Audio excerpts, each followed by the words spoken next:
ابھی کئی ہمارے بزرگوں نے علاقۂ میوات کا تذکرہ کیا اور داعی اللہ حضرت اقدس حضرت مولانا شاہ محمد الیاس صاحب رحمۃ اللہ علیہ کی خدمات کا تذکرہ کیا، تو ایک بات بہت اچھی سامنے آئی کہ یہاں پر جہالت تھی، یعنی دین سے جہالت تھی، ناواقفیت تھی۔ اس تحریک نے جہالت کو دور کیا اور علم کی روشنی یہاں پر پھیلائی۔ اس سے یہ بات معلوم ہوئی اور یہ بہت اہم بات ہے کہ تبلیغی تحریک دراصل تعلیمی تحریک ہے۔ تبلیغی تحریک دراصل تعلیمی تحریک ہے، بلکہ یہ لفظ جہاں سے لیا گیا ہے اس کا پس منظر بھی علم ہے۔ چنانچہ آپ کتاب العلم میں پڑھیں گے، حضرت امام بخاری رحمۃ اللہ علیہ نے ایک باب قائم کیا ہے، رب مبلغ اوعى من سامع، اور اس میں ایک حدیث نقل فرمائی ہے کہ نبی اکرم صلی اللہ تعالی علیہ وسلم نے صحابہ سے پوچھا یوم النحر میں مینا میں آج کون سا دن ہے؟ صحابہ خاموش رہے یہ سوچ کر کہ شاید حضور کوئی اور نام بتائیں گے۔ آپ نے فرمایا کیا یوم النحر نہیں ہے؟ کہ جی بالکل ہے۔ کیا اچھا کون سا مہینہ ہے؟ پھر صحابہ خاموش رہے، فرمایا ذی الحجہ نہیں ہے؟ کہ ہاں ہے۔ کون سی جگہ ہے؟ پھر صحابہ خاموش رہے، تو کیا یہ بلد حرام نہیں ہے؟ کہ ہاں ہے۔ تو آپ نے فرمایا سنو، جس طرح یہ دن معزز ہے، یہ مہینہ معزز ہے، یہ جگہ معزز ہے، اس سے زیادہ تمہاری جانیں، تمہارے مال، تمہاری عزتیں آپس میں ایک دوسرے کے لیے معزز ہیں۔ نہ کوئی کسی پر مالی زیادتی کرے، نہ جانی زیادتی کرے، نہ کسی کی عزت کو اچھالے۔ ایک مومن کی عزت، مومن کا مال، مومن کی جان کعبہ مشرفہ سے بھی زیادہ اللہ کے نزدیک عزت رکھتا ہے۔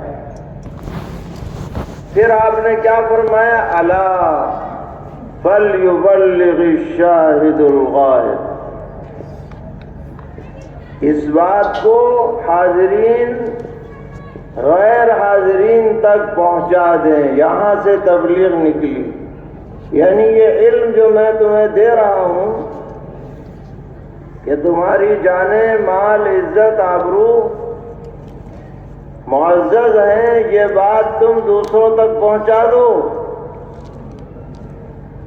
تو حضرت شاہ محمد الیاس صاحب رحمۃ اللہ علیہ نے جو تحریک شروع کی وہ دراصل تعلیمی تحریک ہے۔ اس کا نام چاہے آپ دعوت کہیں، تبلیغ کہیں، کچھ بھی کہیں، مگر اس کا اصل منشا، اصل مقصد امت کو علم دین سے آراستہ کرنا ہے۔ کیونکہ آدمی اپنے گھر میں رہتا ہے، اب اس کی ترتیب بنائی گئی کہ بھائی آدمی گھر پہ رہتا ہے، دکان پہ بیٹھتا ہے، کیسے سیکھے گا، کہاں سیکھے گا، کھیت کا کام ہے، فلاں کا کام ہے، جانوروں کا کام ہے، کیسے کرو، چلو اسے یہاں سے نکالو، 10 دن کے لیے نکالو، مہینے بھر کے لیے نکالو، چلے کے لیے نکالو، 4 مہینے کے لیے نکالو، کیوں؟ سیکھے جا کر یہ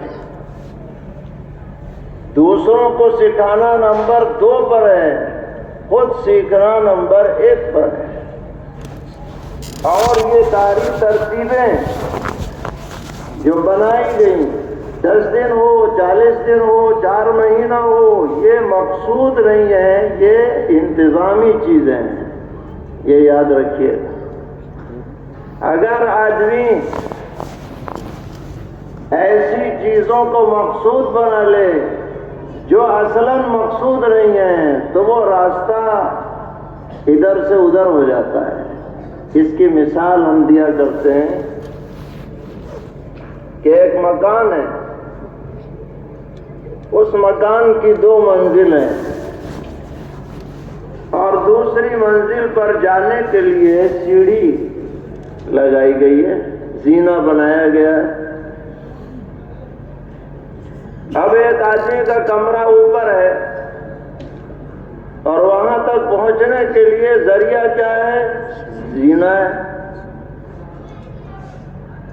اب کوئی احمق یا بیوقوف شخص زینے پہ اترتا چڑھتا رہے اور کمرے پہ نہ پہنچے تو لوگ کیا کہیں گے کہ دماغ میں خلل ہے۔ زینہ مقصود نہیں ہے، زینہ ذریعہ ہے، مقصود اپنے مقام پہ پہنچنا ہے، وہاں پہنچو۔